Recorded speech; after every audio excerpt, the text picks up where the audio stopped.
নমস্কার, দেখছেন রিপাবলিক বাংলা। জবাব চায় বাংলা নিয়ে আপনাদের সঙ্গে আমি অনির্বাণ, আর আমার সঙ্গে আমি মীনাক্ষী।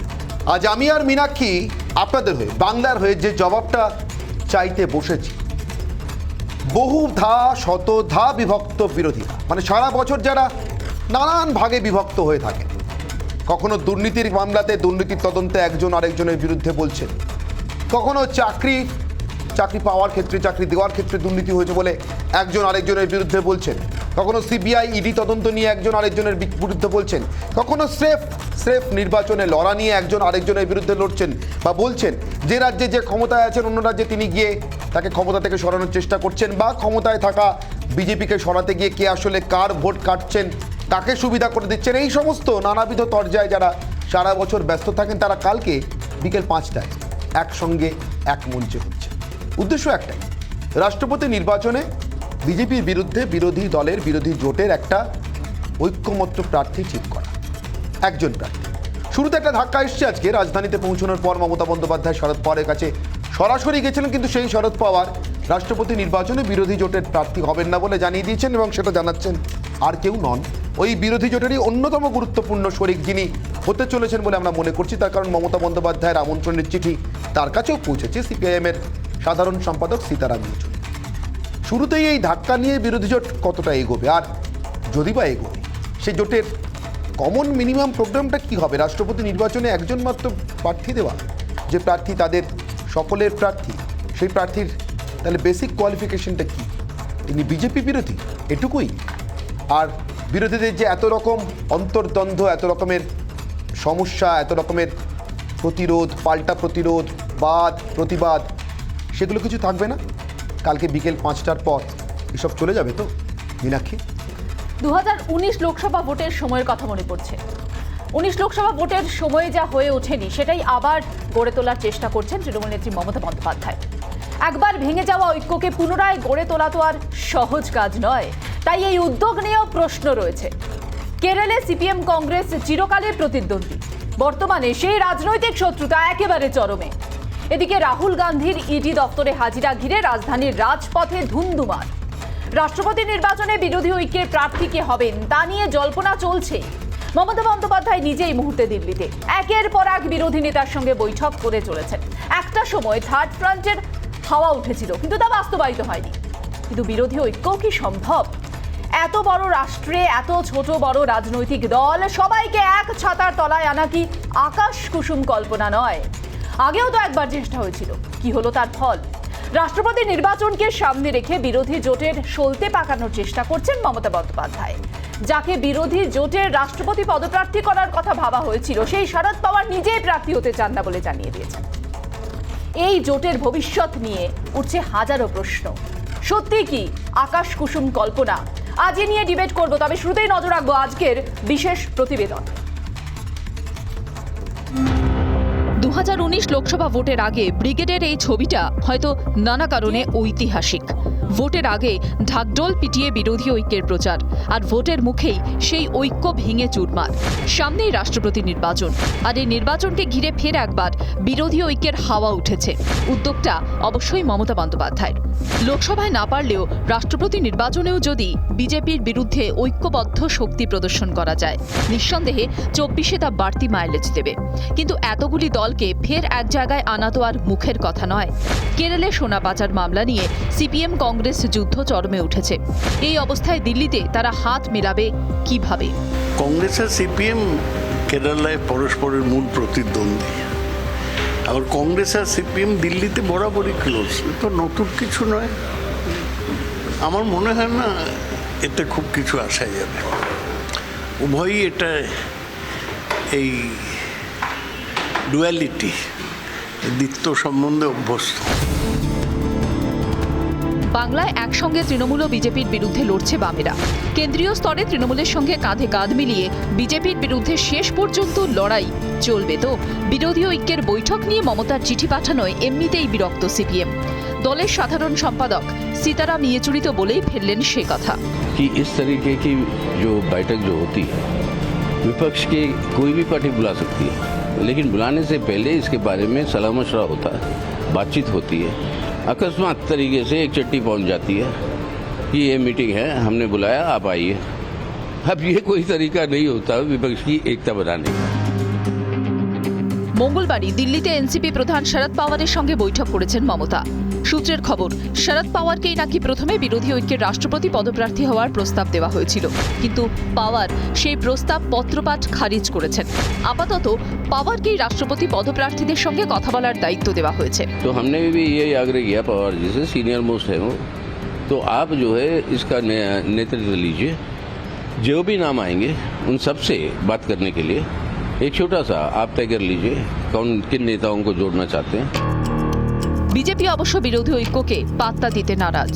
বিরোধী ঐক্যে শান দেয়া হচ্ছে এমনটাই বলা হচ্ছে। না সে কি করছে ওদের ব্যাপার। আমাদের এনডিএ প্রার্থী অনেক ভোটে জিতবে, এই প্রথম রাজ্যসভায় মেজরিটি পেয়েছে বিজেপি, এবং তার উত্তরপ্রদেশ, উত্তরাখণ্ড, মণিপুর, গোয়া দিয়ে দিয়েছে। কতবার উত্তর দেবে মানুষ? উত্তর দিয়ে দিয়েছে। উত্তরপ্রদেশ যার, দিল্লি তার। ন্যাশনাল হেরাল্ড মামলায় রোজ ইডি দপ্তরে ছুটতে হচ্ছে রাহুল গান্ধীকে। কোভিড আক্রান্ত হয়ে অসুস্থ সোনিয়া গান্ধী। ফলে এই মুহূর্তে কংগ্রেস হাইকমান্ড বিষয়টিকে কতটা গুরুত্ব দিয়ে ভাবছে তা নিয়ে প্রশ্ন থেকেই যাচ্ছে। অন্যান্য রাজনৈতিক দলগুলির সঙ্গেও বৈঠক করার কথা তৃণমূল নেত্রীর। সেই বৈঠকের ফল কি হবে তা সময়ে বলবে। শেষ পর্যন্ত বিরোধী ঐক্য আকাশ কুসুম কল্পনা হয়েই থেকে যাবে না তো। রিপাবলিক বাংলা। আর এ নিয়ে আজকের বিতর্ক জবাব চায় বাংলা। আমার সঙ্গে উপস্থিত অতিথিদের সঙ্গে আপনাদের পরিচয় করে দিই। আমার সঙ্গে রয়েছেন বিজেপি মুখপাত্র সন্ময় বন্দ্যোপাধ্যায়, শঙ্কুদেব পণ্ডা বিজেপি মুখপাত্র, আমার সঙ্গে রয়েছেন সিপিএম মুখপাত্র কনিনিকা বসু, এবং রয়েছেন ডাক্তার শান্তনু সেন, রাজ্যসভার সাংসদ তৃণমূল কংগ্রেস মুখপাত্র। আমার সঙ্গে রয়েছেন তৃণমূল কংগ্রেস মুখপাত্র সুপ্রিয় চন্দ্র, এবং আমার সঙ্গে রয়েছেন কংগ্রেস মুখপাত্র কৌস্তব বাগচি। আমার প্রথম প্রশ্ন শান্তনুবাবু আপনার কাছে, তার কারণ এবারের প্রচেষ্টাটা শুরু হয়েছে তৃণমূল কংগ্রেসের তরফ থেকে, আপনাদের নেতৃত্বের তরফ থেকে, এবং আগামীকাল বিকেল 5টা সেই মহেন্দ্রক্ষণ।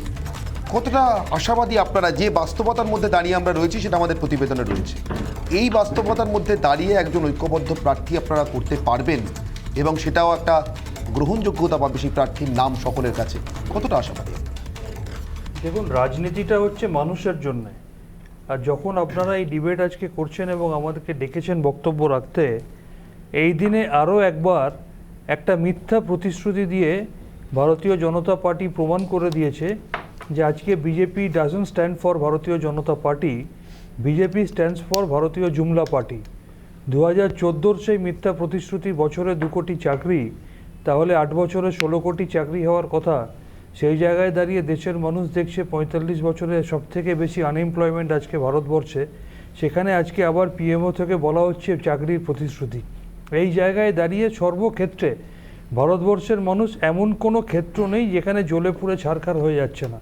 সর্ববিধ আজকে আন্তর্জাতিক স্তরে ভারতবর্ষের মান যে জায়গায় পৌঁছে গেছে, স্বাধীনতার পর থেকে কোনোদিন দেশের মানুষকে এই চিত্র দেখতে হয়নি যে বিদেশের মাটিতে ভারতবর্ষের প্রধানমন্ত্রীর ছবিতে জুতো এবং কালি দিয়ে রাস্তায় আটকে দেওয়া হচ্ছে, রাস্তায় চিপকে দেওয়া হচ্ছে।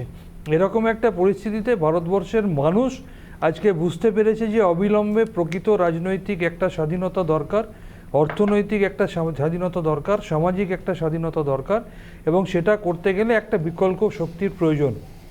এবং সেই বিকল্প জোটে বাংলার মুখ্যমন্ত্রী তৃণমূলের সর্বময়ী নেত্রী মমতা বন্দ্যোপাধ্যায় বারংবার বলেছেন আমাদের প্রথম এবং প্রধান লক্ষ্য এই দেশ থেকে বিজেপিকে সরানো, এবং তার জন্যে লাইনের শেষে দাঁড়িয়ে একজন সৈনিকের ভূমিকায় অবতীর্ণ হতেও মমতা বন্দ্যোপাধ্যায় পিছপা হবেন না, এটা আমাদের নেত্রী বারংবার বলেছেন। সুতরাং তিনি আবার সেই একই আবেদন সবাইকে করেছেন, তিনি প্রত্যেককে নিয়ে বলেছেন একসাথে হও। এবং আজকে যেভাবে সেন্ট্রাল এজেন্সিদেরকে ব্যবহার করা হচ্ছে বিরোধীদের বিরুদ্ধে উদ্দেশ্য প্রণোদিতভাবে, সে বিষয়েও তিনি আপনারা দেখেছেন সমস্ত বিরোধী দলের নেতা নেত্রীদের তিনি চিঠি দিয়েছেন এবং তার এই পদক্ষেপ সমস্ত বিরোধীরাই তাকে সাধুবাদ জানিয়ে অংশগ্রহণ করছেন। বাকিটা দেশের মানুষ 2024 সালে ঠিক করবে এবং নিঃশব্দ বিপ্লব ঘটিয়ে পরিবর্তন নিয়ে চলে আসবে। বেশ, সন্ময়বাবুর কাছে এখানেই প্রশ্ন। সন্ময়বাবু, এখানে মাপকাঠি, শান্তনুবাবু যেমনটা বললেন যে বিজেপি বিরোধিতা হচ্ছে মাপকাঠি ঐক্যবদ্ধ জোটের ক্ষেত্রে। আমাদের দেশে এই বিরোধীরা বিভিন্ন সময়ে জোট করার একটা চেষ্টা করেছে। আমরা 80-র দশক থেকে শুরু করে বিভিন্ন সময় যদি দেখি তাহলে সেখানে একটা ঐক্যবদ্ধ রাজনৈতিক জোটের ছবি কিন্তু উঠে এসেছে, একদম অবাস্তব নয়। তাহলে আপনারা বারবার এই বিষয়টাকে অবাস্তব বলে লঘু করার কেন চেষ্টা করেন, আর আপনারা কেন মনে করেন যে এর কোনো রাজনৈতিক ভিত্তি নেই? না, রাজনৈতিক ভিত্তি যে নেই এবং এই নির্বাচনে বিরোধীদের যে কোনো জায়গা নেই, স্পেস নেই, সেটা শান্তনুবাবু যেভাবে শুরু করলেন তাতেই বোঝা গেল যে রাষ্ট্রপতি নির্বাচনের মূল বিষয় না গিয়ে অতীত ইতিহাসে ঢুকলেন। আমার সে নিয়ে কিছু বলার নেই। আমি শুধু মীনাক্ষী আপনাকে একটা কথা বলি যে 2017-র যে প্রেসিডেন্সিয়াল ইলেকশনটা হয়েছিল তাতে যখন রাষ্ট্রপতি নির্বাচন হয় তখন এনডিএর হাতে ঝুলিতে 48 to 49% ভোট ছিল। সেই সময় দাঁড়িয়ে 65.65% ভোট কিন্তু এনডিএ প্রার্থী পেয়েছিল। একইভাবে কিন্তু ইউপিএর ক্ষেত্রেও সমানভাবে প্রযোজ্য। 2012, 2007 প্রত্যেকবারই 50%-এর আশেপাশে ভোট ছিল, কিন্তু রাষ্ট্রপতি যখন শাসক দল নমিনেট করে এবং তাকে নির্বাচনে পাঠায় তখন কিন্তু সে ভোটটা বেড়ে যায় এবং সেখানে দাঁড়িয়ে 2012-তে 69%, 2007-এ 65% ভোটটা কিন্তু অ্যাকুমুলেট করতে পেরেছিল যিনি রাষ্ট্রপতি নির্বাচিত হয়েছিলেন। আমি এই জায়গায় দাঁড়িয়ে মূল যে জায়গাটা আসতে চাইছি, যে রাজ্যের মুখ্যমন্ত্রী গেছেন, মমতা বন্দ্যোপাধ্যায় গেছেন, একজন ভদ্রমহিলা গেছেন দিল্লিতে গিয়ে তিনি চিঠিপত্র 22টা দলের চিঠিপত্র লিখেছেন। আমরা তো 2019 সালের 17ই জানুয়ারি দেখেছি ইউনাইটেড ইন্ডিয়া ডাক দিয়েছেন, 28টা দলকে ডেকেছিল। এবারে তো 6টা দল কমে গেছে, 22টা দলকে ডেকেছেন। তো সেই 22টা দল কিরম কথা শুনবে? 28টা দলের রেজাল্টটা তো আমরা সেই সময় দেখেছিলাম। এবারে রাষ্ট্রপতি নির্বাচনের রেজাল্ট কি হবে মিলিয়ে দেবেন। ইতিমধ্যে ওয়াইএসআর রেড্ডি ডিক্লেয়ার করে দিয়েছেন এনডিএ প্রার্থীকে তিনি ভোটটা দেবেন। না, শান্তনুবাবুরা তো বলছেন যে এখন পরিস্থিতি অন্যরকম। না, পরিস্থিতি অন্যরকম হলে তাহলে ওয়াইএসআর রেড্ডি ডিক্লারেশনটা দিলেন কেন? এখনই শুরু হয়ে গেছে, এখনই বিরোধী ঐক্যে ফাটল শুরু হয়ে গেছে। সিপিএম এর সীতারাম ইয়েচুরি বলছেন ওই মিটিংয়ে যাবো না। বেশ, এর উত্তরে 30 সেকেন্ড সময় দেব শান্তনুবাবু আপনাকে, যে শুরু হওয়ার আগেই ফাটল। প্রথমেই আমি বলি, একটু সংশোধন করে দিতে চাইবো। আপনার প্রশ্নটা প্রথমে কিন্তু রাষ্ট্রপতি নির্বাচন নিয়ে ছিল না, সার্বিক বিরোধী জোট নিয়ে ছিল। তাই সার্বিক বিরোধী জোট নিয়ে আমি উত্তর দিয়েছি। আমি রাষ্ট্রপতি নির্বাচনকে এড়িয়ে যাইনি। তৃণমূল কংগ্রেস কোনো বিতর্ক এড়িয়ে যায় না, বিতর্কে অংশগ্রহণ করে, সত্যটাকে প্রমাণ করে। রাষ্ট্রপতি নির্বাচনের ক্ষেত্রে এই মুহূর্তে দাঁড়িয়ে বিজেপির হাতে পর্যাপ্ত পরিমাণ বিধায়ক নেই, এটা বিজেপিও জানে। এবং আমি আপনাদেরকে বলছি 2018 এবং 2022-এর মধ্যে পলিটিক্যাল প্রেজেন্স অর্থাৎ রাজনৈতিক উপস্থিতি ভারতবর্ষের মানচিত্রে বিজেপি এক ধাক্কায় 75 থেকে কমে 48% কমে গেছে, 48% নেমে এসছে। এবং একের পর এক বিজেপির শরিক বিজেপি ছেড়ে চলে গেছে। এই মুহূর্তে বিজেপির শরিক দুই ভাই, ইডি এবং সিবিআই। এটা ভারতবর্ষের মানুষ দেখছে। সময় শেষ। আমি শঙ্কুদেব পান্ডার কাছে আসবো। শঙ্কুদেব পান্ডা, বিজেপির শরিক দুই ভাই ইডি আর সিবিআই, বিজেপির কাছে সত্যি রাষ্ট্রপতি নির্বাচনে জেতার মতো নাম্বার নেই, শান্তনু সেন বলছেন। শঙ্কুদেব পান্ডা, দেখুন, আলো জ্বালানোর চেষ্টা ছিল, কিন্তু মুশকিল হয়েছে, পাওয়ার ক্র্যাশ করেছে বলে এখন তো পুরো লোডশেডিং। আমরা দেখলাম যে উৎসাহ উদ্দীপনা নিয়ে তিনি তীর ছুঁড়েছিলেন। তীরে উদ্দেশ্য কি ছিল? রাষ্ট্রপতি নির্বাচনে জিতবেন না, উদ্দেশ্য ছিল তার মনের সুপ্ত বাসনা যে তিনি প্রধানমন্ত্রী পদপ্রার্থী হিসেবে হবেন এবং বাকি সবাই তাকে মেনে নেবেন। তাই চিঠি দেবেন করে দিয়ে ফেলেছেন সরাসরি কংগ্রেসকে। এখন কংগ্রেস মানবে না, সিপিএম মানছে না, পাওয়ার লোডশেডিং। তো আমার বক্তব্য হচ্ছে, এই ঘন অন্ধকার থেকে এখন কিভাবে বেরোবেন সেটা নিয়ে ভাবুন। আপনারা তো পুরো অন্ধকারে বসে রয়েছেন। জেনারেটর, পাওয়ার ব্যাকআপ, ইউপিএস, পেছনে অন্যতম ব্যাটারি সাপোর্ট, এসব কিছু নিয়েছেন কিছু নাকি? না এভাবেই চলবে? আবার ফিরে আসবেন মুখ পুড়িয়ে পুরো ব্যাপারটা নিয়ে ঘেটে সুপ্রিয়, পুরোটাই নাকি অন্ধকারে আপনারা? আমি প্রথম কথা বলি যে 47 সালে 15ই আগস্ট ভারতবর্ষ যখন স্বাধীন হলো, তখন যেরকম আরএসএস সেই দিন স্বাধীনতা দিবসের দিন জাতীয় পতাকা তোলেনি, এটা একটা সত্যি। তেমনিভাবে লোডশেডিং বললে শুভেন্দু অধিকারী যে ভোটটা জিতেছেন বলে বারবার করে বলেন সেই ভোটে লোডশেডিং হয়েছিল, রেজাল্টের দিন লোডশেডিং টিভিতে দেখা গিয়েছিল, এটাও সমান সত্যি। এবার এই অযথা লোডশেডিং ইত্যাদি তুচ্ছ আলোচনায় না গিয়ে যে বিষয়ে প্রশ্ন করা হচ্ছে সে বিষয়ে বলতে হলে বলি যে পলিটিক্যাল প্রেজেন্স যেটা মাননীয় সাংসদ বলছিলেন, সেই জায়গাটায় বিরোধী স্পেসটায় অপোজিশনের জায়গা থেকে মমতা বন্দ্যোপাধ্যায় নিঃসন্দেহে একজন টেস্টেড লিডার, পরীক্ষিত নেত্রী, এবং মমতা বন্দ্যোপাধ্যায় নিজেকে জাহির করার বদলে তিনি বিরোধী ঐক্যে শান যে কথাটা বারবার করে মিডিয়া বলছে সেটা আরও গ্রাউন্ড রিয়েলিটিতে গিয়ে বিরোধী ঐক্যে শান দেওয়া এবং বিরোধী সবাইকে স্পেস দিয়ে, যেহেতু মমতা বন্দ্যোপাধ্যায় দীর্ঘদিনের তার কেরিয়ার গ্রাফ রয়েছে, 7 বারের সাংসদ, 3 বারের মুখ্যমন্ত্রী এবং শেষবারে হ্যাট্রিক করার বারে একেবারে মোদি, শাহ, কেন্দ্রীয় মন্ত্রী, একাধিক রাজ্যের মুখ্যমন্ত্রী, তারা প্রায় ডেলি প্যাসেঞ্জারি করার পরেও মমতা বন্দ্যোপাধ্যায়ের নেতৃত্বে যেভাবে তৃণমূল কংগ্রেস পশ্চিমবাংলায় ঐতিহাসিক জয় পেয়েছে, সেখানে মমতা বন্দ্যোপাধ্যায়ের মুখটা এই মুহূর্তে একটা পরীক্ষিত মুখ। স্বাভাবিকভাবেই সেই পরীক্ষিত মুখ যখন কোনো ডাক দেয় তখন সেখানে প্রত্যাশা থাকে এবং বাকি বিরোধী দলগুলোর ঐক্যবদ্ধ সহযোগিতায় আগামী দিনে ভারতবর্ষের যে মানুষ তাদের প্রতিফলন এবং তাদের অংশগ্রহণ যে গণতন্ত্রে তার একটা সার্থক প্রতিচ্ছবি মমতা বন্দ্যোপাধ্যায়ের হাত ধরে উঠে আসবে বলে আমাদের মতো তরুণদের আশা।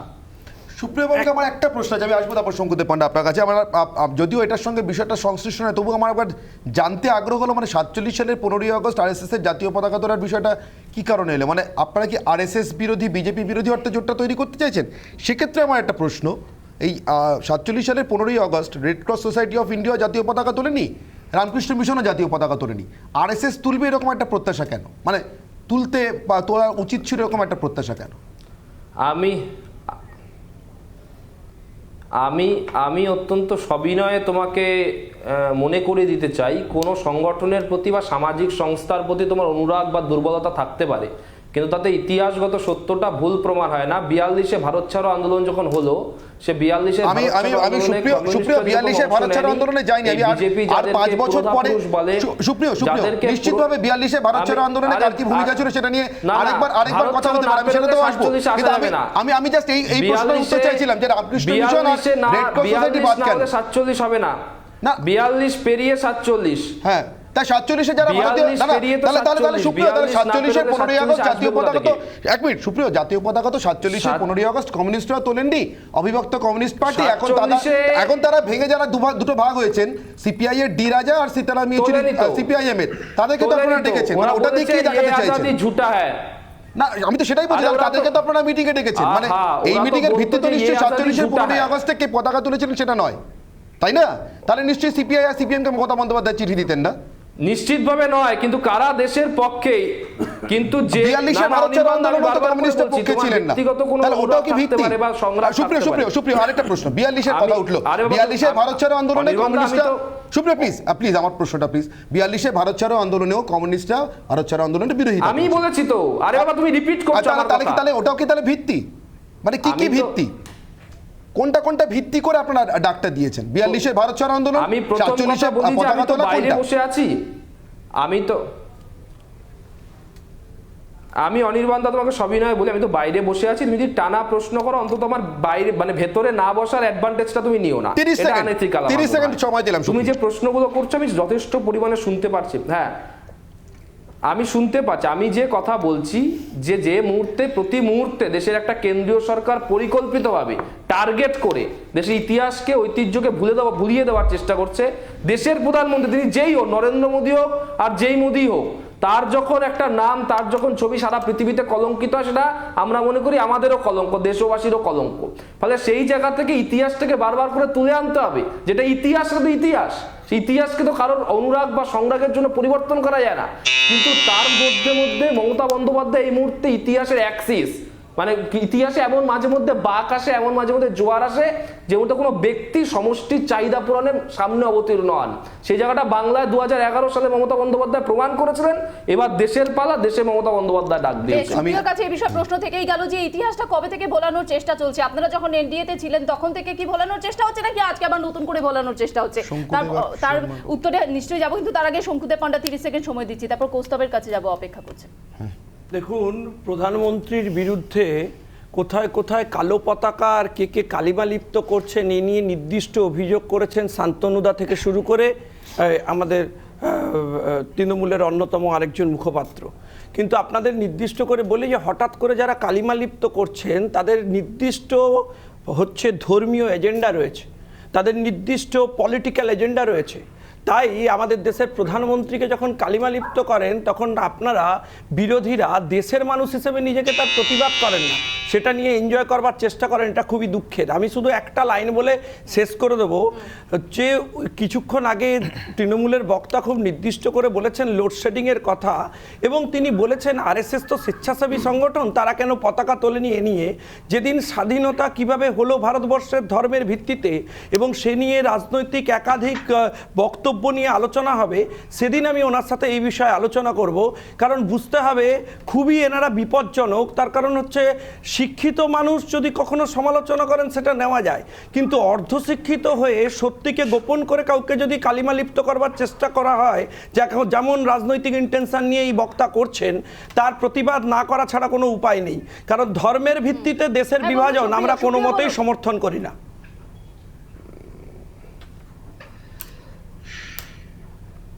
বলুন আমি একটু বলবো? হ্যাঁ বলুন।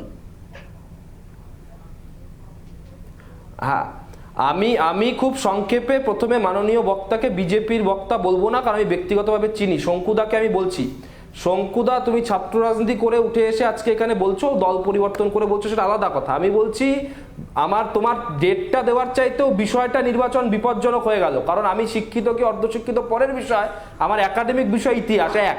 দ্বিতীয়ত তুমি বিষয় নির্বাচন যেটা করলে সেটা তোমার পক্ষে বিপজ্জনক, কারণ তোমাকে এমন অনেক কথা দলের লাইন মেনটেন করে বলতে হবে যেটা তুমি ব্যক্তিগতভাবে আমি জানি বিশ্বাস করো না, সেটার সঙ্গে যাও না। শোনো ভাই, আমার ব্যক্তিগত বিষয় নিয়ে তোমার সাথে একদিন কফি শপে বসে আলোচনা করব, কিন্তু যখন প্রকাশ্যে মানুষের সামনে বক্তব্য রাখবে তখন নির্দিষ্ট করে বলবে শুধুমাত্র ধর্মের ভিত্তিতে একটা দেশের বিভাজন করেছো, হাজার হাজার মানুষ তারা শিকড় ছাড়া হয়েছে, তাদের অনুরাগ, তাদের কষ্ট, তাদের বক্তব্যকে কোনো মতে চেপে দেওয়া যাবে না। লাইনটা অনির্দিষ্ট হয়ে যাবে, অন্য প্রসঙ্গে তোমার পার্টি লাইন অনির্দিষ্ট হয়ে যাবে।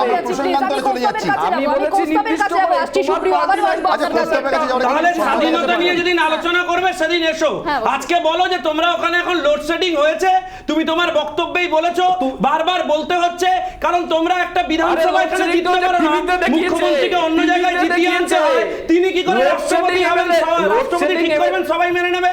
এটা বলো তো বাবা, দেশের লোক তো মানছেন না, এই জন্যই। আরে বাবা, কেজরিওয়াল তো বলছেন উনি দুটো স্টেটে ক্ষমতায় আছেন, তুমি তো একটা নির্বাচনে হেরে।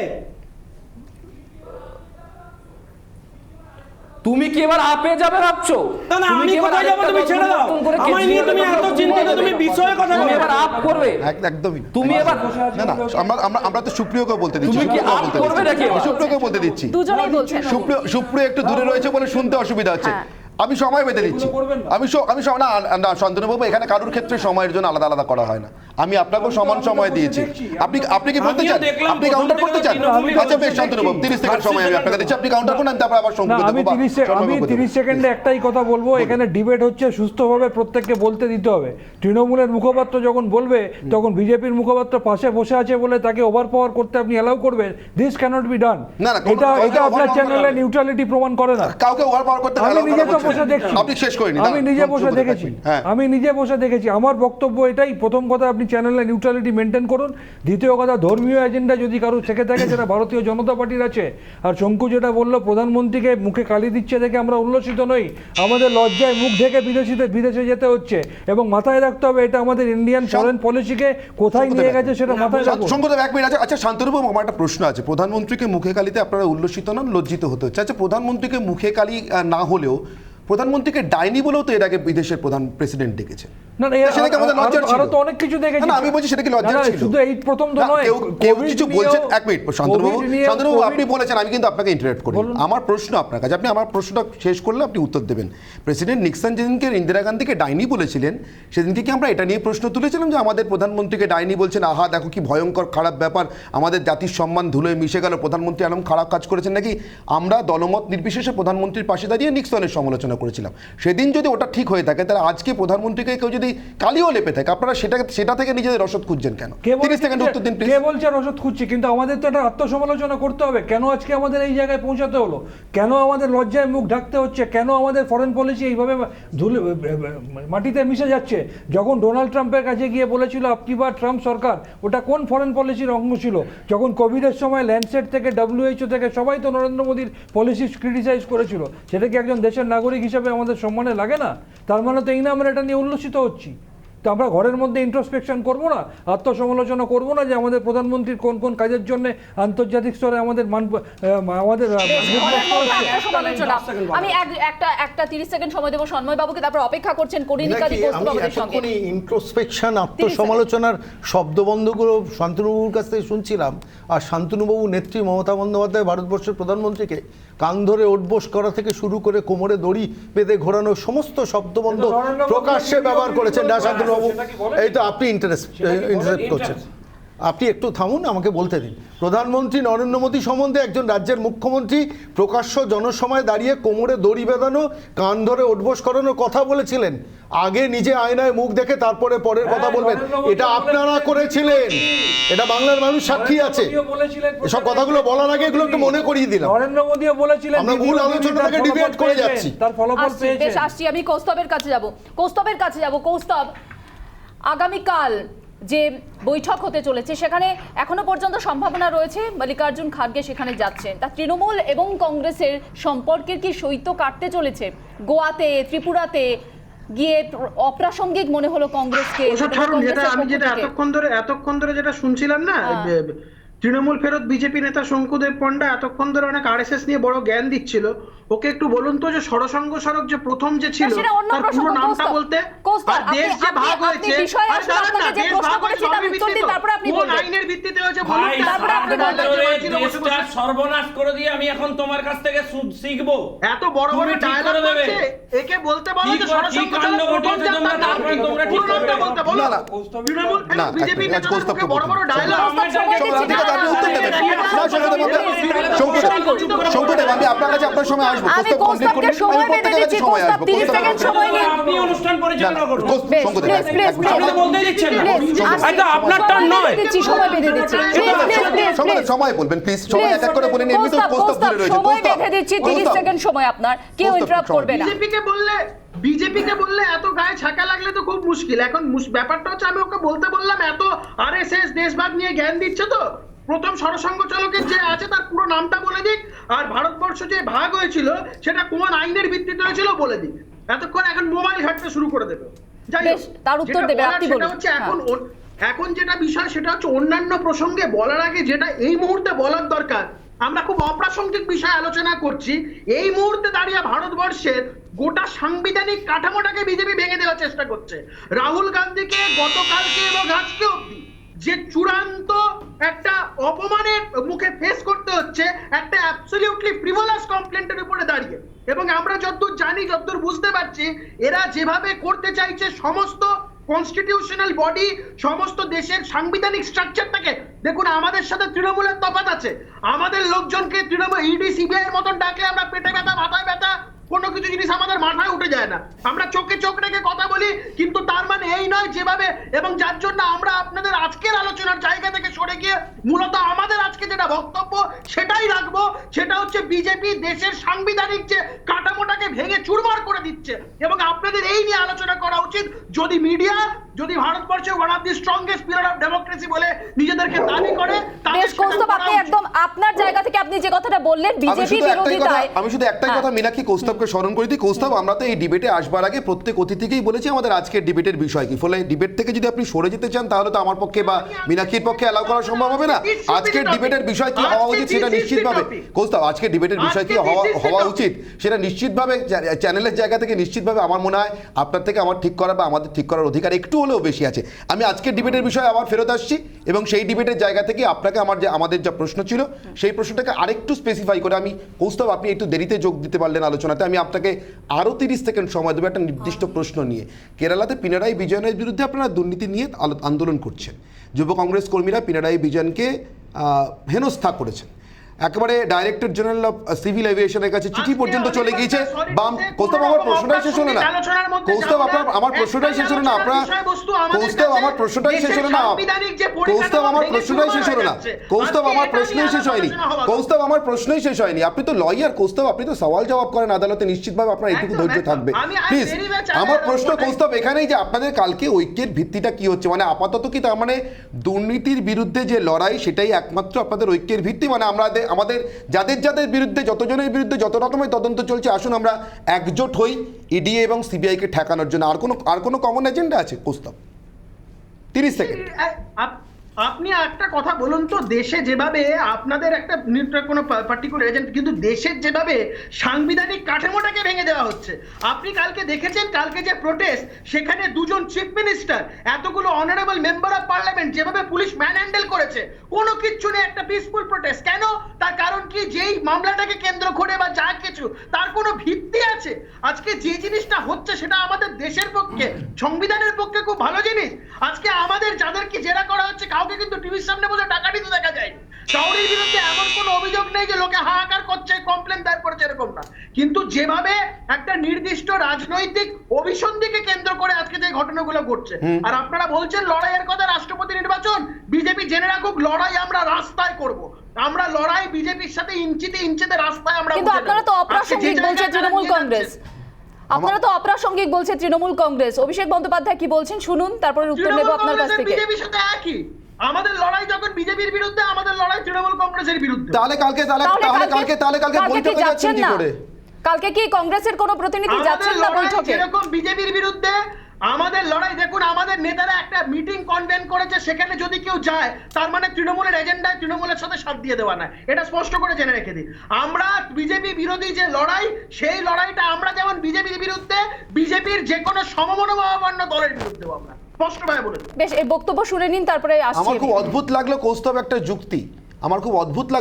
একটা যুক্তি, আপনি বলছেন বিজেপি এবং তৃণমূল সমমনোভাবাপন্ন, তাহলে তৃণমূলের ডাকে রাষ্ট্রপতি নির্বাচনে বিরোধীদের ঐক্যবদ্ধ প্রার্থী দিতে আপনারা সেই বৈঠকে আপনারা যাচ্ছেন কিভাবে? তার মানে তো তৃণমূলের প্রার্থী আর বিজেপি প্রার্থী এক হওয়ার কথা। আপনারা কি বিজেপির প্রার্থীকে সমর্থন করবার জন্য আগামীকাল কনস্টিটিউশন ক্লাবে যাচ্ছেন বৈঠকে?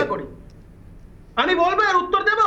নরেন্দ্র মোদী যখন একটার পর, আমি বলছি, নরেন্দ্র মোদী যখন একটার পর একটা এই ধরনের ভেন্ডেটা পলিটিক্স করছে, তখনও রাহুল গান্ধী বলছেন যে আপনি যত চেষ্টাই করুন, আমরা আপনাকে এখনো ভালোবাসি মিস্টার মোদী। এটাই কংগ্রেসের শিক্ষা। ও তার মানে আপনারা অহিংস, অসহযোগ আর সত্যাগ্রহ, আর তার সঙ্গে সঙ্গে ওই কি বলবো, গান্ধীগিরি বলবো নাকি মিনাকি? আমার মনে হয় সেরকম কিছু করতে যাচ্ছেন, মানে গান্ধীগিরি করতে যাচ্ছেন কালকে। শঙ্করদেব পণ্ডা, গান্ধীগিরি করবার জন্য আপনাদের বিরুদ্ধে এত অভিযোগ, কিন্তু তৃণমূল কংগ্রেসের ডাকা আহ্বানে যোগ দিতে চলেছেন কংগ্রেস। শঙ্করদেব পণ্ডা 30 সেকেন্ড। শঙ্করদেব পণ্ডা, দেখুন, জোটের গন্ধ তো এখানেই পাওয়া যাচ্ছে, অভিযোগ আমাদের বিরুদ্ধে, কিন্তু কৌস্তবকে কাউন্টার করতে গেলে শান্তনুদা যেভাবে রে রে করে উঠছেন, তাতে স্পষ্ট যে তলে তলে বন্ধুত্ব বেশ পাকিয়েছে। কিন্তু সেটা ফলপ্রসূ হবে কিনা সেটা দেখার অপেক্ষা, কারণ লোডশেডিং দিয়ে যে যাত্রা শুরু, তার শেষ পর্যন্ত যাত্রার জবনিকা খুব বাজেভাবেই পতন হবে। আমি সরাসরি একটা প্রশ্ন করতে চাইছি, যে কৌস্তবরা বলেছে যে বড় বড় কথা, দেশ চালিয়েছে। ভাই, তোমাদের সময় কতগুলো জরুরি অবস্থা হয়েছিল, কতগুলো স্টেট তোমরা ভেঙে দিয়েছিলে। তোমাদের বিরোধী দলনেতাই এখনই বলছেন চিঠি দিয়ে সরাসরি কেন্দ্রের, যে এই রাজ্য সরকারটা ভেঙে দেওয়া উচিত। তাহলে যে রাজ্য সরকারটা ভেঙে দেওয়া উচিত, যেখানে 355 বা 56 করা উচিত, যেটা তোমাদের অভিমত, স্পেসিফিক্যালি 355 করা উচিত, তাদের সাথে ওখানে বসে তোমরা রাষ্ট্রপতি ঠিক করতে যাচ্ছ, এই দ্বিচারিতার মানে কি? এই মুখোশ পড়ছো কেন? এটা ঠিক কি ধরনের সেটিং হয়েছে একটু পরিষ্কার করে দাও। এই জন্যই তোমাদের বিরুদ্ধে আমাদের বিরুদ্ধে রাস্তায় নামো, ঘাটে নামো, যেখানেই খুশি নামো, মানুষ নরেন্দ্র মোদীকে কৌস্তবের কাছ থেকে নেব। তবে আমি কনিনিকাদির কাছে যাব, কনিনিকাদি আসছি, কৌস্তবের উত্তর নেব আপনার কাছ থেকে। কনিনিকাদি, পিনারাই বিজয়নকে বৈঠকে ডাকা, আর অন্যদিকে ত্রিপুরাতে গিয়ে মানিক সরকারকে বিধা, এবং বিভিন্ন সময় ত্রিপুরাতে যে সমস্ত প্রচার হয়েছে তৃণমূল কংগ্রেসকে, সেখানে একেবারে গিয়ে সেখানে নির্দিষ্ট করে বামকে কটাক্ষ করা, বিভিন্ন ইস্যুতে বামের বিরুদ্ধে স্লোগান দেওয়া এবং বামেদের বিরুদ্ধে নানান ইস্যু তুলে ধরা। এই ছবি একদিকে, অন্যদিকে দিল্লিতে আগামীকালের যে বৈঠক, এই দুয়ের মধ্যে ঠিক মেলবন্ধনটা কি করে হবে বলুন তো? আচ্ছা, সেটা হলো যে এটা কোনো ইতিহাসেরই শিক্ষা আমাদের, আজকের এই প্রথম হচ্ছে না, সবসময় অনেক ক্ষেত্রেই আমরা তো তৃণমূলের বিরুদ্ধে আমরা তো সরাসরি সবসময় বলি, এবং রাজ্যের ক্ষেত্রেও আমরা বলি যে আমাদের ক্ষেত্রে বিজেপি তৃণমূলের বিরুদ্ধে যারা, তাদেরকে নিয়ে এক জায়গায় হয়ে আমরা আমাদের কাজ করতে চাই, এগোতে চাই, লড়াই আন্দোলনের প্রশ্নে বলি। কিন্তু এটা অতীত থেকেই আমাদের শিক্ষা দেখুন, এবং রাজনীতিতেও দেখবেন, রাজনীতির ক্যালেন্ডারে কোনো শেষ তারিখ বলে কিছু হয় না।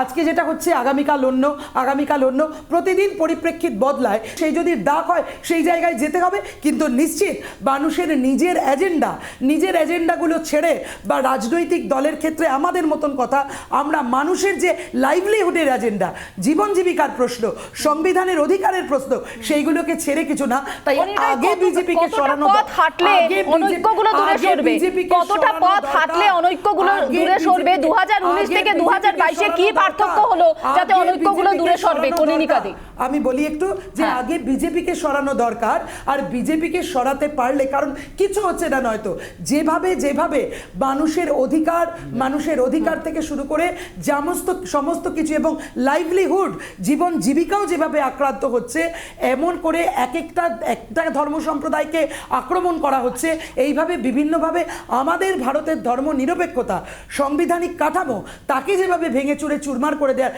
চেষ্টা হচ্ছে, তার বিরুদ্ধে নিশ্চিত করে বিজেপিকে সরানোটা সবচেয়ে আগে দরকার। আর সেক্ষেত্রে দাঁড়িয়ে যদি কোনো জায়গায় কোনো ক্ষেত্রে কোন জায়গায় কি এজেন্ডাকে সামনে রেখে ঐক্যবদ্ধ হতে হবে, অবশ্যই আমাদের নেতৃত্ব আছেন, আমাদের পার্টি আছে। আপনার সময় শেষ হয়েছে বলে আমি প্রশ্নটা রাখছি কনিনিকা দি, আপনাকে আমি আরো 30 সেকেন্ড সময় দেবো আমার প্রশ্নের উত্তর দেওয়ার জন্য। আমার একটা ছোট্ট প্রশ্ন, আপনি এই মুহূর্তে মানুষের জীবন জীবিকার সমস্যাগুলোর কথা বলছিলেন, এই মুহূর্তে এই রাজ্যে জীবন জীবিকার প্রশ্নে রাজ্য সরকারের এসএসসিতে নিয়োগ, প্রাইমারি টেটে নিয়োগের দুর্নীতির অভিযোগে সিবিআই তদন্ত চলছে, আর সিবিআই তদন্তের নির্দেশ হওয়ার আগে এবং পরেও বারবার আপনাদের ছাত্র এবং যুব সংগঠন রাস্তায় নেমে লড়াই করেছে, এখনো পর্যন্ত করছে, আওয়াজ উঠছে। আমার প্রশ্ন, মানুষের এই জীবন এবং জীবিকার লড়াইটাকে তাহলে আপাতত এ রাজ্যেও আপনারা মুলতুবি রেখে রাষ্ট্রপতি নির্বাচনে তৃণমূল কংগ্রেসের হাত ধরবেন তো? 30 সেকেন্ডে বলবেন। না, কখনো মুলতুবি রাখবো না। কেন মুলতুবি রাখবো? জীবন জীবিকার প্রশ্ন নিয়ে দাবি কখনো, লড়াই কখনো মুলতবি রাখা যায় নাকি? রাস্তার লড়াই কখনো মুলতবি রাখা যায় নাকি? ছাত্র, যুব, মহিলা, কৃষক, শ্রমিক সবাই তো লড়াই করছে। মানে এখানে কুস্তি আর ওখানে দোস্তি, লড়াইগুলো করা দরকার। তার মানে রাজ্যে কুস্তি আর ওখানে দোস্তি, লড়াইগুলো না, এই রাজ্যের লড়াইগুলো যেখানে করা দরকার করছি। আর জীবন জীবিকার প্রশ্নই যদি বলেন, তাহলে গোটা দেশের ক্ষেত্রে পেট্রোল বলুন, ডিজেল বলুন, রান্নার গ্যাস বলুন, আজকে ডাল বলুন, ভোজ্য তেল বলুন, প্রতিটি জায়গা নিয়ে যেই জায়গায় গেছে, আর এই সবকিছুর মাঝখানে বেকার যারা এই প্রতিদিন গ্যাস, ডাল, তেল অনেক বেশি দামে খেতে বাধ্য হচ্ছেন বিন্দুমাত্র রোজগার ছাড়া, তাদের রোজগারের নিয়ে যে দুর্নীতির প্রশ্ন, সেই প্রশ্নে আপনারা আপাতত লড়াইটা তার মানে মুলতবি রাখবেন। শান্তনুবাবু হাত তুলছেন, আমি আসবো শান্তনুবাবু আপনার কাছে। তার আগে সন্ময়বাবু হাত তুলেছেন, সন্ময়বাবু 30 সেকেন্ড। একটা কথা অনির্বাণ পরিষ্কার বলি, সেটা হচ্ছে যে কনিনিকাদির কথা শুনে মনে হচ্ছিল যে ওই ত্রিপুরার মাটিতে দাঁড়িয়ে অভিষেক বন্দ্যোপাধ্যায় আজকে বিজেপির বিরুদ্ধে লড়াইয়ে তৃণমূলকে বাঁচতে বলছেন। সেখানে তাহলে সিপিএম তৃণমূলকে ব্যাকিংটা করুক, অসুবিধাটা কোথায়? যে যদি রাষ্ট্রপতি নির্বাচনে বার্তা পৌঁছতে হয়, তাহলে ত্রিপুরার মাটিতে দাঁড়িয়ে তৃণমূল এবং সিপিএম একজোট হয়ে লড়াই করুক। আবার যেমন ধরুন গোয়ার মাটিতে কংগ্রেস তৃণমূলকে বলছে ভোট কাটুয়া পার্টি, আমাদের যাত্রা ভঙ্গ করেছে, তাই আমরা সরকারে আসতে পারলাম না, বিজেপি জিতে গেল। তো তাহলে সেখানে কংগ্রেসের সঙ্গে তৃণমূলের লড়াইটা হলো, আবার রাষ্ট্রপতি নির্বাচনে গিয়ে তারা অন্য কথা বলছে না। আসলে সুবিধাবাদ চালিত করছে বিরোধী শক্তিকে পরিষ্কারভাবে, রাষ্ট্রপতি নির্বাচনে তারা জিততে পারবেন না। কিন্তু যদি এই আলোকে 2024-এ নিজেকে প্রধানমন্ত্রী পদপ্রার্থী করে তুলে ধরা যায়, মানে সুবিধার জন্য দ্বিচারিতা আপনি বলছেন? শান্তনু বাবু, আপনার আমরা বলছি না, নিশ্চিত প্রধানমন্ত্রী কিছু বলছি না। আমি প্রথমেই বলি যে শঙ্কুকে আমি আটকানোর জন্য বা আমার আরেকজন কলিগ মুখপাত্রকে সাপোর্ট করার জন্য বলিনি। শঙ্কুকে আমি শালীনতা শেখাতে বলেছি। পিসির সাথে যতদিন ছিলে তুমি শালীনতা বজায় রাখতে, তোমার অশালীনতার চূড়ান্ত পর্যায়ে পৌঁছে যাচ্ছে প্রত্যেকটা ডিবেটে। এক, দ্বিতীয়ত হচ্ছে মাথায় রাখতে হবে, ও দুটো কথা বললো, সরকার ভাঙা এবং এমএলএ এবং মানে রাজ্য সরকারকে ফেলে দেওয়া। বিজেপির থেকে এর থেকে মাস্টার আর কেউ আছে নাকি? বিজেপি অন্যান্য বিরোধীদের যেভাবে পয়সা দিয়ে কেনে, এবং মধ্যপ্রদেশে এখনও যে সরকারটা চলছে কিভাবে তৈরি হয়েছিল, এর আগে গোয়ার সরকারটা কিভাবে তৈরি হয়েছিল, দেশের মানুষ মনে রেখেছে। আসলে সমস্যাটা অন্য জায়গায়, এনারা সেটা ভুলে গেছেন বা মনে থাকলেও বলবেন না। বহুদলীয় গণতন্ত্রে দুটো এজেন্ডা থাকে, স্টেট ওয়াইজ এজেন্ডা আর একটা হচ্ছে লার্জার এজেন্ডা, বৃহত্তর স্বার্থ, যেখানে দেশের স্বার্থ আজকে যখন নরেন্দ্র মোদীর কৃতকর্মের জন্য লজ্জায় মুখ লুকোতে হচ্ছে, সেখানে সিপিএমকেও লুকোতে হচ্ছে, তৃণমূলকেও লুকাতে হচ্ছে, আপকেও লুকাতে হচ্ছে, সবাইকে লুকাতে হচ্ছে। আজকে যখন রান্নার গ্যাসটা 1050 টাকা দিয়ে কিনতে হচ্ছে, তখন সিপিএমকেও কিনতে হচ্ছে, আপকেও কিনতে হচ্ছে, কংগ্রেসকেও কিনতে হচ্ছে, তৃণমূলকেও কিনতে হচ্ছে। সুতরাং লার্জার আসপেক্টে দেশের মানুষের স্বার্থ যখন আসছে, তখন এই দেশের বিরুদ্ধে যারা কাজ করছে তাদেরকে সরানোর জন্য সবাই এক হয়। তার মানে এই না যে লোকাল এজেন্ডাতে তারা পরস্পরের সাথে লড়বে না, দুটোকে কনফিউজ করলে কখনো চলবেন না। এখানে দেশের মানুষ আক্রান্ত, দেশের মানুষকে বাঁচানোর জন্যে বহুদলীয় গণতন্ত্রের যেটা রীতিনীতি, সেই অনুযায়ী আজকে বিরোধীরা ঐক্যবদ্ধ হচ্ছে দেশের মানুষকে স্বাধীনতা দেওয়ার জন্য। বেশ, জাতীয় স্তরে অন্যরকম রাজনীতি, আঞ্চলিক স্তরে অন্যরকম রাজনীতি। তা আপনারা যখন বলেন যে কংগ্রেস ক্লান্ত হয়ে পড়েছে, কংগ্রেস একদম শেষ, তা সেটা জাতীয় ক্ষেত্রে বলেন নাকি রাজ্যের ক্ষেত্রে বলেন? 100 বার আবার আমরা বলছি তো, আজকে তৃণমূল কংগ্রেস এটা কেন বলবে না? 2014 সালে যদি কংগ্রেস, যারা একসময় 450 আসন পেয়েছিল, তারা যদি 44-এ নেবে না আসতো, আজকে বিজেপি শাসিত ভারতবর্ষে আমাদের এই দুর্দিন তো দেখতে হতো না। এবং বিভিন্ন জায়গায় যেখানে রাজ্যের মানুষ কংগ্রেসকে সমর্থন করে সরকার গড়তে পাঠিয়েছিল, সেখানকার কংগ্রেসের বিধায়করা যদি বিজেপির কাছে বিক্রি না হয়ে যেত, তাহলে কংগ্রেস তো আজকে শুধুমাত্র দুটো রাজ্যে সীমাবদ্ধ থাকতো না। সেই কথাটা তো আমরা আগেও বলেছি, এখনো বলছি, ভবিষ্যতেও বলছি। তার মানে কিন্তু আমরা এটা আমরা কখনোই বলছি না যে বৃহত্তর স্বার্থে যখন বহুদলীয় গণতন্ত্রের রীতিনীতি মেনে বিরোধী জোট ঐক্যবদ্ধ হবে, তখন সেখানে কংগ্রেসের প্রয়োজন নেই, এটা আমরা কখনো বলছি না। কিন্তু কংগ্রেসের সেই অবস্থার জন্য আজকে দেশের মানুষের ভোগান্তি, এটা দেশের মানুষকে আমরা নিশ্চয়ই বলবো। বেশ, আপনাদের জন্য ভোগান্তি কৌস্তব যাবো আপনার কাছে, কিন্তু তার আগে শঙ্কুদেব পণ্ডা, আপনার 30 সেকেন্ড সময়। ধন্যবাদ। প্রথমেই বলবো, শান্তনুদা যে শালীনতার কথা বলছেন, সেই শালীনতার প্রশ্নে শান্তনুদার কাছে জানতে ইচ্ছে করে যে যারা সিঙ্গুর নন্দীগ্রাম নেতাইয়ে বামপন্থীদের বিরুদ্ধে চরম আন্দোলন করলেন, যারা ক্ষমতায় এলেন, মানুষ হত্যা করলেন, যাদের হাত রক্তে লাল, কোন নীতির ভিত্তিতে তাদের সাথে গিয়ে এক আসনে আপনারা বসছেন? এটা কোন রাজনীতি, কোন নীতি আপনাদের এটা শেখায়?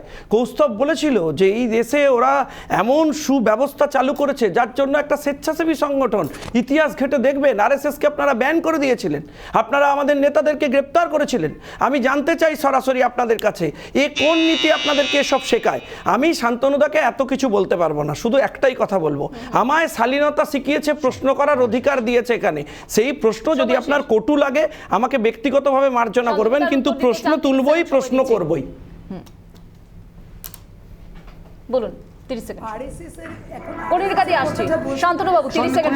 শান্তনুবাবু 30 সেকেন্ড। যখন নীতির প্রশ্ন তুললো, তখন আমি আবার একটা কথা বলে দিই, সিঙ্গুরের আন্দোলন, মমতা বন্দ্যোপাধ্যায়ের ঐতিহাসিক আন্দোলন দেশে একটা নতুন আলো দেখিয়েছে।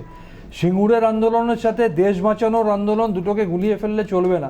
সেখান তো বৃহত্তর স্বার্থ, সেখানকার আমাদের নীতি হচ্ছে দেশকে বাঁচানো।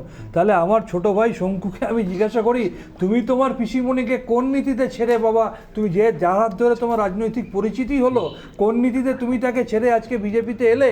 আবার কতদিন বিজেপিতে থাকবে? আবার পিসিমণি জিন্দাবাদ বলে কবে তুমি জয়েন করবে আমাদের এখানে, সেটা তুমি নিজে জানো তো, কতদিন বিজেপিতে থাকতে পারবে? শান্তনুদা, নীতি আর আনুগত্য গুলিয়ে ফেলবেন না প্লিজ। নীতি আর আনুগত্য দুটো এক জিনিস নয়। আনুগত্য মানেই নীতি, ঠিক, এটা আমি মানতে পারছি না। সিঙ্গুরে তো কিছুই নেই, গরু চড়ছে এখন। আচ্ছা শঙ্কুদেব, আমি একটু কৌস্তব বাগচির কাছে যাবো। কৌস্তব বাগচি, আপনার কাছে আসার আগে আমি আপনাকে আজকে একবার অভিষেক বন্দ্যোপাধ্যায়ের বক্তব্যটা শোনাই, তারপর আমি আপনার কাছে আসছি আমার নির্দিষ্ট প্রশ্নটি। অভিষেক বন্দ্যোপাধ্যায় ত্রিপুরাতে আজকে কংগ্রেস সম্পর্কে বক্তব্য। বিজেপি যদি ভাইরাস হয়, ভ্যাকসিনের নাম তৃণমূল, আর কোনো ভ্যাকসিন নেই, কোনো ভ্যাকসিন নেই। কংগ্রেসকে ভোট দিয়ে, সিপিএমকে ভোট দিয়ে ভোট নষ্ট করবেন না, আমি আপনাদের আবার বলছি। আর যারা কংগ্রেসের হয়ে দাঁড়িয়েছে, এই দলটা সম্পর্কে বেশি কিছু আমি বলবো না, তার কারণ কংগ্রেসের কি দুরবস্থা। ত্রিপুরা 2% ভোট পেয়েছিল পুরসভা নির্বাচন। আমি কালকে ভিডিও পেয়েছি, 5,000 টাকা দিয়ে ছাদে গিয়ে জয়েন করাচ্ছে এই দলটা, এমন এদের অবস্থা, এই পরিস্থিতি। আর আপনারা তো দেখেছেন তারপর কি হলো।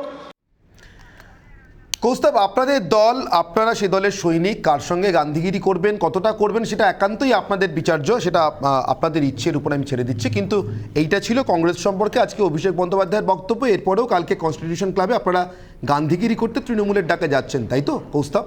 30 সেকেন্ড। গান্ধীগিরি না, বিজেপিরও যদি কোথাও কেউ কোনো মিটিং কনভেন করে, সেটা তো যাওয়াটা কোনো অপরাধ বিষয় না, এটা মিটিং ডেকেছে যাওয়া হচ্ছে। আর শুনুন, অভিষেক বন্দ্যোপাধ্যায়ের কম্পালশন আছে, বেচারার মাথায় প্রচুর প্রেশার, কোন সময় জেলে ঢুকে যাবে বিজেপি এগুলোকে করতে বলেছে, ও করছে।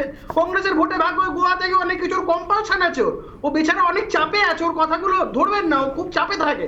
মাঝে মাঝে সিবিআই ডাকে, এগুলো ডেকে ওকে বলা হয় যে কংগ্রেসকে যত বড় গালিগালাজ করতে। এ তো আশিস দাও তো তৃণমূলে গেছিল, নমস্কার করে ছেড়ে এসছে, বলেছে ওই দল করা যায় না, গোটা তৃণমূলের গোয়ার ইউনিট উঠে গেল। এগুলো বলে এই কিছুটা নির্বাচনের আগে এগুলো চটকদারি কথাবার্তা বলতে হয়। সুপ্রিয়র কাছে যাবো, উত্তর নেব। এখন পতাকা বাঁধার লোক পাচ্ছে না তৃণমূল। সুপ্রিয় এবং কৌস্তব ডিবেট হবে। সুপ্রিয় পতাকা ধরার লোক আপনারা পাচ্ছেন না, আপনারা এগুলো করে গিমিক করছেন, গিমিক, চমক। কম্পালশনে করছে বিজেপি, বলে দিয়েছে। আমি প্রথমে বলি যে সোনিয়া গান্ধী নালে জেলে যেতে হবে। আরে ভাই বলেনি, একসাথে কথা বললে মুশকিল, একসাথে দুজন কথা বললে মুশকিল। আমি বলছি যে ভারতবর্ষের জাতীয় কংগ্রেসের সভানেত্রী সোনিয়া গান্ধী তিনি অসুস্থ। আমি প্রথমেই তার আরোগ্য কামনা করি। মমতা বন্দ্যোপাধ্যায় আমার দলের সভানেত্রী, তিনি সে টুইট করেছেন, সোনিয়া গান্ধী আদরণীয় নেত্রী, মল্লিকার্জুন খার্গে থেকে পি চিদম্বরম, তারা সমস্ত শ্রদ্ধেয় সম্মানীয় নেতৃত্ব। ফলে জাতীয় কংগ্রেসের প্রতি আমাদের সম্মান শ্রদ্ধা রয়েছে। এবং লার্জার অ্যাসপেক্ট, যেটা মাননীয় সাংসদ শান্তনু সেন বলছেন, যে ন্যাশনাল অ্যাসপেক্টে রাষ্ট্রপতি নির্বাচন হোক, যে কোনো লড়াই হোক, প্রত্যেকটা লড়াইয়ের ময়দানে মমতা বন্দ্যোপাধ্যায়কে সামনে রেখে তৃণমূল কংগ্রেস মমতা বন্দ্যোপাধ্যায়ের নির্দেশিত পথে আমরা লড়ব। এবং আমাদের এজেন্ডা যাবতীয় বিজেপি বিরোধী যে শক্তিগুলো, কারণ একাধিক ক্ষেত্রে এখানে অনির্বাণদা আছে, আমাদের সঞ্চালকদের মধ্যে ইতিহাস সম্পর্কে অত্যন্ত সচেতন। ভিপি সিং এর সময়ও আমরা দেখেছি এক মঞ্চে জ্যোতি বসু, অটল বিহারী বাজপেয়ী, প্রায় যুযুধান পক্ষ, মানে আমি বলছি শুধু পলিটিক্যালি না, একেবারে আইডিওলজিক্যালি, আদর্শগত জায়গায় একদম চরম দক্ষিণপন্থা, চরম বামপন্থা, তারাও এক মঞ্চে এসেছিলেন। এবং গলি গলি মে শোর হ্যায়, রাজীব গান্ধী চোর হ্যায়, এইসব স্লোগান এসেছিল। ভিপি সিং এর সরকার হয়েছিল, তার আগে ইন্দিরা গান্ধীকে সরানোর জন্য আলাদা বিরোধী সরকার এসেছিল। ফলে জোট রাজনীতি ভারতবর্ষের এই বহুদলীয় গণতন্ত্রের যাত্রাপথে একটা নিশ্চিতভাবে একটা পরীক্ষিত বিষয় এবং সফল বিষয়। পরীক্ষিতভাবে একাধিক জোট সরকার সফলভাবে সরকার চালিয়েছে। সেই জায়গা থেকে আমি মল্লিকার্জুন খার্গে, সোনিয়া গান্ধী, পি চিদম্বরম, এদের দল জাতীয় কংগ্রেসের প্রতি যথেষ্ট সম্মান সমাদরই রাখবো, অন্য কোনো তুচ্ছ বিতর্কে আমি ঢুকবো না। সন্ময় বন্দ্যোপাধ্যায় 30 সেকেন্ড। একটা কথা শুধু অ্যাডিশন করব অনির্বাণ, যে বিষয় নিয়ে আমরা আলোচনা করছি, রাষ্ট্রপতি নির্বাচন নিয়ে আলোচনা করছি। সেই রাষ্ট্রপতি নির্বাচনের প্রার্থী হয়েছিলেন প্রণব মুখোপাধ্যায়, মনে আছে? তো সেই প্রণব মুখোপাধ্যায়ের নির্বাচনে এ রাজ্যের নেত্রী মমতা বন্দ্যোপাধ্যায় তৃণমূল কংগ্রেসের ভূমিকাটা কী ছিল? একজন বাঙালিকে রাষ্ট্রপতি চেয়ারে যেতে দেওয়ার ক্ষেত্রে যে বিরোধিতা সেদিনকে করেছিলেন, পরে অবশ্য ঢোক গিলেছিলেন, তাকে বিশ্ববঙ্গ পুত্র বলে ব্যঙ্গ করা হয়েছিল তৃণমূল কংগ্রেসের পক্ষ থেকে। সেই ইতিহাসটাও কিন্তু মুছে যাবে না রাষ্ট্রপতি নির্বাচনে এই প্রেক্ষাপটে। আমি শুধু শেষ করবো আরেকটা ক্ষেত্রে, সেটা হচ্ছে মূল কথা হচ্ছে 2024-এ দিদিমণিকে ভারতবর্ষের প্রধানমন্ত্রী পদে নামটা নিয়ে যাতে আলোচনা হয়, সেইটার জন্যই এত তোড়জোড়। নির্বাচনে ভরাডুবি এবং পরাজয় অনিবার্য, তিনিও জানেন। তিনি আসলে চিঠিটা সবার কাছে পাঠালেন যদি একটু সর্বভারতীয় আলোকে আলোকিত হয়ে 2024-এ নিজের নামটা যাতে আলোচনায় ভাসিয়ে দেওয়া যায়, তার লক্ষ্যে, অন্য কিছু না। রাষ্ট্রপতি নির্বাচনে জিতবেন না, জলের মতো পরিষ্কার, দিনের আলোর মতো পরিষ্কার, তারাও জানেন। আমি একটু কনিনিকাদির কাছে যাব, তারপর আমি শান্তনুবাবুর কাছে এটার উত্তর নিতে আসবো। কনিনিকাদি, আপনার কাছে আমার প্রশ্ন, যে সিপিএমকে এবং কংগ্রেসকে ভোট দেওয়া মানে ভোট নষ্ট, ত্রিপুরা মাটিতে দাঁড়িয়ে বলছেন অভিষেক বন্দ্যোপাধ্যায়। কালকে আপনারা একসঙ্গে বৈঠকে বসতে চলেছেন রাষ্ট্রপতি নির্বাচনে একসঙ্গে ভোট দেওয়ার জন্য। মানে আমি বলছি যতই এই কথাগুলো বলুন বা এই বিষয়গুলোকে সামনে আনুন, যে জাতীয় স্বার্থ একরকম, রাজ্যের স্বার্থ একরকম, কোথাও একটা ভয়ঙ্কর দ্বিচারিতা না? এটা নিজেদের কর্মী সমর্থকদেরকে বোঝাতে পারবেন কি শেষ পর্যন্ত? 30 সেকেন্ডে। আমরা তো সবাইকেই বিজেপির বিরুদ্ধে অনেকজনকেই বলছি একত্র আসতে, কারণ বিজেপি যা আমাদের দেশে করছে একটি অন্য রকম দল বলে আমরা মনে করি। অন্য রকম দল, বিভিন্ন দলের সঙ্গে এর যথেষ্ট পার্থক্য আছে, আর সেই কারণে বিজেপিকে সরানো দরকার, এইটা আমরা মনে করি গোটা দেশের ক্ষেত্রে। আর সেই কারণের জন্যই ভারতের ক্ষেত্রে এটা প্রয়োজন বলেই আমাদের ভারতের বহুত্ববাদ, আমাদের ভারতের সংবিধান, আমাদের ভারতবর্ষের যুক্তরাষ্ট্রীয় কাঠামো, আমার ভারতবর্ষের মানুষের জীবন জীবিকা, এই প্রতিটি ক্ষেত্রকে বাঁচানোর জন্য বিজেপিকে সরানো দরকার বলে মনে করি। সেই ক্ষেত্রে রাষ্ট্রপতি নির্বাচনের ত্রিপুরাতেও মনে করছেন কি? অন্য ক্ষেত্র বলুন, রাষ্ট্রপতি ত্রিপুরাতেও মনে করছেন কি? ত্রিপুরার বিজেপি সরকারকে সরানোর জন্য সর্বত্র মনে করি যে বিজেপিকে সরানো দরকার। তাহলে ত্রিপুরাতেও মনে করছেন কি? আইডিওলজিক্যালি মনে তাহলে করি, তৃণমূল কংগ্রেসের সঙ্গে সর্বত্র হাতটা মনে ধরছেন না করি। কেন? না কখনোই না, কেন বিভিন্ন হাতটা জায়গায় ধরছেন না? বিভিন্ন রকম, অবশ্যই না, সব জায়গায় অসুবিধাটা একইভাবে কোথায়? হাত ধরার প্রশ্ন নেই। আমরা তৃণমূলের সেখানে তো সঙ্গে বিজেপি হাত সরকারে ধরতে আছে। যাচ্ছি না। অভিষেক বন্দ্যোপাধ্যায় আমরা তৃণমূল কংগ্রেসকে নিয়ে সঙ্গে গেছেন। হাত ধরতে একটা অ্যালায়েন্স যাচ্ছি করে না। ফেলুন। তৃণমূলের রাষ্ট্রপতি সঙ্গে নির্বাচনে হাত ধরতে মমতা যাচ্ছি না। বন্দ্যোপাধ্যায়ের সঙ্গে যদি সকলে অ্যালায়েন্স করতে মিলে পারেন, একটা তার কোনো- ডাকে যদি সাড়া দিতে সকলে পারেন, মিলে একটা তাহলে কোনো আপনারা ত্রিপুরাতে দিচ্ছেন না কেন? ঐক্যবদ্ধ প্রার্থী দেয়া যায় অসুবিধাটা কিনা, কোথায়? সেটা আলাদা প্রশ্ন। আমরা আলাদা কারোর প্রশ্ন সঙ্গে নয়। হাত ধরতে যাচ্ছি যেখানে না। বিজেপি হাত সেখানেই ধরতে বিরোধিতা। যাচ্ছি না। এই ফর্মুলাতে তৃণমূলের বিরুদ্ধে- ত্রিপুরাতেও তাহলে তৃণমূলের সিপিএম এর বিরুদ্ধে তৃণমূলের সঙ্গে যেখানে যে হাত কথা ধরা বলা উচিত। দরকার, অসুবিধাটা কোথায়? তৃণমূলের বিরুদ্ধে যেখানে যে কথা বলা দরকার আমরাই না, বলি। যে কথা বলে না, সবচেয়ে হাতটা আগে ধরছেন না বলি, কেন? কোনো অসুবিধা সেখানে নেই। electoral alliance আমরা করছেন না কেন? অবশ্যই তাহলে বলি, বিরোধী ভোট তো ভাগ হবে না। সবচেয়ে আগে বলি কোনো অসুবিধা নেই। বিজেপিকে সরানোর জন্য কিন্তু বিরোধী ভোট আমরা ভোট ভাগ আটকানোর করতে জন্য তো চাইনি। করতে পারেন সেখানে। ওখানে ভোট ভাগ করতে তো আমরা যাইনি। ওখানে ভাবের ঘরে কারা চুরি মূল করে শক্তি? লাভ নেই। কারা মূল কনিনিকা শক্তি? দি ভাবের ঘরে চুরি করে লাভ নেই। ভাবই মানি না তার ভাবের ঘরে চুরি। আরে তৃণমূল ভাব কংগ্রেসের মানি না সঙ্গে তার ভাবটা ভাবের করুন ঘরে না। চুরি। ত্রিপুরায় মূল করুন। শক্তি ওখানে কারা পশ্চিমবঙ্গে বিরোধী শক্তি? অসুবিধা আছে। আর ত্রিপুরায় ওখানে গিয়ে করুন। তাই ভোট ভাগ করতে আমরা যাইনি। ওখানে তৃণমূল গেলে তৃণমূলের সেটা দায়িত্ব। তৃণমূল ভোট ভাগ তৃণমূল তো করতে কিছু গেলে। ভোট পেয়েছে। আমরা সেখানে পুরসভা যাইনি। নির্বাচনে তৃণমূল তো আমরা কিছু সেখানে পেয়েছে। যাইনি। তো তার সঙ্গে এটা alliance করে নিন। তৃণমূল ওখানে ভোট ভাগ করতে গেলে স্বচ্ছতা রাখুন, সেটা তাদের transparency দায়িত্ব। রাখুন। তারা দেখবেন। অসুবিধাটা কোথায়? আমাদের transparency দিল্লিতে গিয়ে আছে। এক, ত্রিপুরায় গিয়ে আমাদের আরেক। transparency আছে। আসছি শান্তনুবাবুর কাছে সাম্প্রদায়িকতার যাবো। আসছি বিরুদ্ধে কনিনিকাদি। হিন্দুত্ব- কনিনিকাদি আসছি আপনার কাছে, শান্তনুবাবুর কাছে যাব, যেখানে আপনার কথার পরিপ্রেক্ষিতে সময় দেবো আপনাকে 30 সেকেন্ড আনইন্টারাপ্ট, কেউ কিছু বলবে না। শান্তনুবাবু, আপনার কথার পরিপ্রেক্ষিতে গোয়াতে একরকম কৌশল, ত্রিপুরাতে একরকম কৌশল, বাংলায় একরকম কৌশল, দিল্লিতে একরকম কৌশল, জাতীয় স্তরের রাজনীতি তো আঞ্চলিক স্তরের রাজনীতি, আঞ্চলিক স্বার্থগুলো সেগুলো কি পরিহার করতে পারবেন, নাকি সেটা আবারও বিজেপি বলবে যে আপনারা দ্বিচারিতা করছেন?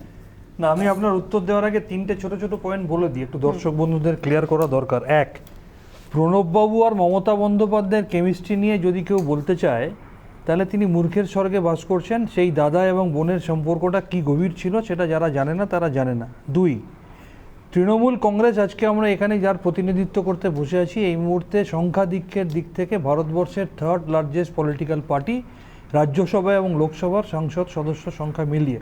তিন, দর্শক বন্ধুরা একটা জিনিস পরিষ্কার বুঝতে পারছে নীতির বিচারে, আপনার এই প্যানেলে এই মুহূর্তে কংগ্রেস এবং সিপিএম বা বিজেপি বা তৃণমূলের যারা প্রতিনিধি বসে আছেন, একমাত্র বিজেপির দুজন প্রতিনিধি দলবদলু, অন্য কেউ দলবদলু নয়। সবাই নিজের দলটা প্রথম থেকে করে এবং দলবদলুরাই বড় বড় করে চিৎকার চেঁচামেচির কথা বলছে। আর আপনার উত্তরটা আমি দিয়ে দিই, আপনার দলে আর কেউ দলবদলু নেই? না, এখানে আমি ডিবেটের কথা বললাম, এই ফ্লোরে তো কাউকে দেখছি না, এই ফ্লোরে তো কাউকে দেখছি না। আর তৃণমূল কংগ্রেস থেকে যারা চলে গেছে ভুল বুঝে, তারা আবার উৎকণ্ঠার সাথে অপেক্ষা করছে কবে আবার মমতা ব্যানার্জি ছাতার তলায় আসবে।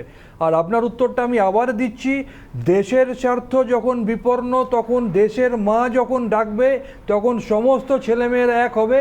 শুধুমাত্র সেই বাইরে থাকবে যে সেই দেশের মাকে পিছন থেকে ছুরি মেরেছে, যাদের জন্ম নাথুরাম গডসেকে পুজো করে, যাদের জন্ম সাভারকারকে পুজো করে, তারা দেশদ্রোহী, তারা দেশের বিরোধী। সেই বিরোধী শক্তিকে এখান থেকে বিরোধী শক্তিকে সরানোর জন্য সমস্ত বিরোধী ঐক্যবদ্ধ হবে। এটা যাদের পথ চলা 42-এর ভারত ছাড়ো আন্দোলনের বিরোধিতা করে এবং আজাদ হিন্দ ফৌজের বিরোধিতা করে, তারা দেশ বিরোধী শক্তি কি? আপনাকে তো বর্তমানের উপর বাঁচতে হবে। আপনি তো 2014 সালে 400 টাকায় সিলিন্ডার পেতেন, এখন কি 400 টাকায় পান? বেশ, 400 টাকায় সিলিন্ডার পান। এবার শর্মা বাবু। প্রণব মুখোপাধ্যায়ের সঙ্গে মমতা বন্দ্যোপাধ্যায়ের সম্পর্ক অবশ্যই গভীর ছিল, কিন্তু সেই প্রণব মুখোপাধ্যায়কে হারানোর জন্য মুলায়ম সিং যাদবের পাশে বসে প্রেস কনফারেন্স করতে দেখেছি এ রাজ্যের মুখ্যমন্ত্রী মমতা বন্দ্যোপাধ্যায়কে। এমনই সম্পর্ক ছিল। এক, দ্বিতীয় কথা, যে মূল কথাটা বলবো, যে ফ্লোরে বসে দুজন অন্য দল থেকে বিজেপি দেখেছি, ঠিক তো শান্তনুবাবু কি 98 সাল থেকে তৃণমূল করেন নাকি? তার আগে কংগ্রেস করতেন, তার মানে আপনিও দল বদল করেছেন, আপনিও জামাতা বদল করেছেন, আপনিও পার্টি বদল করেছেন, আপনিও জামা বদল, আপনিও দল বদল, আপনি অপরের দিকে আঙুল তোলার আগে নিজে কংগ্রেস করতেন। আপনি বলুন আমি 98 সাল থেকে তৃণমূল করতাম, বলুন আপনি 98 তার আগে কি করতেন? আচ্ছা, উত্তর দিন কি করতেন বলুন। শর্মাবাবু, উত্তরটা দিন। 98 আগে কোন দল করতেন? সিপিএম করতেন, আচ্ছা, উত্তর দিন। কংগ্রেস করতেন। শান্তনুবাবু, 98 সালে দল সর্বপ্রথম উত্তরটা নিন। 98 সাল থেকে কংগ্রেস করেছে। সর্বপ্রথম উত্তরটা দেবেন না তো? মূল উত্তরটা দেবেন না? 98 98 সাল থেকে আপনার কি জন্ম নাকি? আপনার রাজনৈতিক জন্ম নাকি? আপনি 98 আগে কংগ্রেস করতেন, আপনি 98 আগে কংগ্রেস করতেন, কংগ্রেস থেকে তৃণমূলে গেছেন, আপনিও জামা বদল করেছেন, তাই অপরের দিকে আঙুল করে নিজেকে আয়নায় রূপ দেবেন। আমাদের নীতি আছে যে দলটা প্রথম থেকে করেছি। বাজে কথা চাকরি চোরদের কাছে নীতি, বাজে কথা চাকরি চোরদের কাছে নীতি, ঘুষখোর কমিশন, ঘুষখোরদের কাছে নীতি, তোলাবাজদের কাছে নীতি, কত কোটি টাকা শুধু শিক্ষকদের চাকরি আচ্ছা এক মিনিট প্রশ্ন শঙ্কুদেবের উদ্দেশ্য ছিল, তাই আমার শঙ্কুদেবকে সময় দেওয়া প্রাপ্য। শঙ্কুদেব আপনাকে 30 সেকেন্ড, শেষ 30 সেকেন্ড, কিন্তু এক্সটেন্ড করা যাবে না প্লিজ। 30 সেকেন্ড শঙ্কুদেব। দেখুন, প্রশ্নটা দলবদলের থাকলে তো দলটা তৈরি হয়েছে কংগ্রেসটা ভেঙে। যখন তৈরি করেছিলেন বলেছিলেন আমরা পরিবারতন্ত্রের বিরুদ্ধে, এখানে সবাই কাজ পাবেন। একটা দল তৈরি হয়েছে পুরো পরিবারতন্ত্রের ওপরেই এখন চলছে। যে কারণে এত বড় বড় কথা বলছেন, দল বদল বা বদল করা এটা ইম্পর্টেন্ট নয়, ইম্পর্টেন্টটা হচ্ছে নীতি। আপনি আমাকে মেরে ফেলতে পারেন, কিন্তু আমি কোনোদিন সিপিএমের সাথে এক চেয়ারে বসতে পারবো না। যারা যে বামপন্থী নীতির উপর ভিত্তি করে যারা মানুষকে হত্যা করেছেন, যাদের বিরুদ্ধে আপনারা লড়াই করেছেন, তাদের সাথে এক পাতে বসে খাবেন। সময় শেষ, সময় শেষ, সময় শেষ। আমরা সবাইকে সময় দিয়েছি, সময় শেষ। এই বিতর্ক আমাকে শেষ করতে হবে। এক মিনিট সময় শেষ। আমি শুধু মীনাক্ষী সবাইকে ধন্যবাদ জানাচ্ছি। আমার সঙ্গে উপস্থিত, আমাদের সঙ্গে যারা অতিথি ছিলেন সবাইকে ধন্যবাদ জানাচ্ছি। শুধু একটা প্রশ্নের উত্তর আমি এবং মীনাক্ষী পেলাম না। আমরা বুঝতে পারলাম যে সবাই মিলে জমি দিয়ে একটা বড় প্রাসাদ বানাতে চাইছেন, কিন্তু কেউ নিজের ভাগ থেকে এতটুকু জমি ছাড়তে চাইছেন না। এই প্রাসাদের জমিটা তাহলে কোথা থেকে আসবে, এই প্রশ্নটার উত্তর কিন্তু পেলাম না। মীনাক্ষী প্লিজ। একটা ছোট বিরতির পর ফিরছি আমরা, সঙ্গে থাকুন।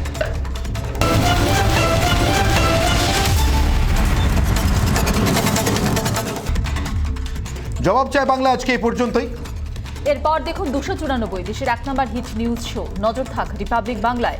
নমস্কার।